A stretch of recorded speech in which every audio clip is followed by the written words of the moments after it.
पीथमपुर में union carbide के जहरीले कचरे के 12 कंटेनरों के गायब होने की अफवाह के बाद प्रशासन ने स्थिति को स्पष्ट करने के लिए स्थानीय जनप्रतिनिधियों को कंपनी में विजिट करवाई। पीथमपुर एसडीएम प्रमोद सिंह गुर्जर के नेतृत्व में एक प्रतिनिधिमंडल ने कंपनी का दौरा किया और सभी 12 कंटेनरों की गिनती की। जनप्रतिनिधि ने विजिट के बाद मीडिया से चर्चा करते हुए बताया कि सभी कंटेनर कंपनी परिसर में सुरक्षित है और किसी कंटेनर का गायब होने का सवाल नहीं है। उन्होंने ये भी बताया कि सभी कंटेनरों की चाबियां सुरक्षित बॉक्स में बंद है और प्रशासन के पास है। क्षेत्रवासियों से अपील की गई है कि वे अफवाहों पर ध्यान न दें और कोर्ट के अगले आदेश का इंतजार करें। फिलहाल कचरे के निष्पादन पर रोक लगी हुई है।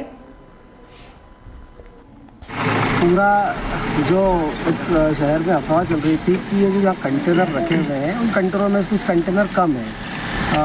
हम सभी जनप्रतिनिधि एसडीएम साहब तहसीलदार साहब के साथ रहे। वो जो 12 के 12 कंटेनर है वो यथावत उसी स्थिति में रखे हैं जैसे भोपाल से लाए गए थे। और जब तक माननीय मुख्यमंत्री जी महोदय का भी ये निर्देश है कि जब तक जन भावना पर ध्यान रखा जाएगा उन कंटेनरों को 1 किलो भी कचरा बगैर न्यायालय के आदेश से या गवर्नमेंट जब तक अपना पक्ष नहीं रखते तब तक कहीं भी नहीं जलाया जाएगा जब तक न्यायालय का निर्देश नहीं आता है। कंटेनर सारे सीलबंद हैं और किसी प्रकार की अफवाह पे किसी को भी ध्यान नहीं देना चाहिए।